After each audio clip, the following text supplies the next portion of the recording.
Hi, welcome back to our channel Hard Reset Pro. In front of me I have DOOGEE smartphone. In this video I want to tell you how to use night vision mode on this device.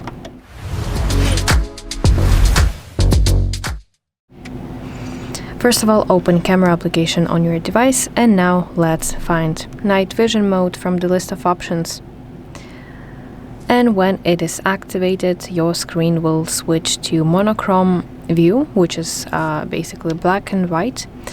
And on the back of your phone you should see two red glows right here under your camera, and you can start making pictures or taking videos. If you want to take a video, you have to switch to this specific mode that supports video filming.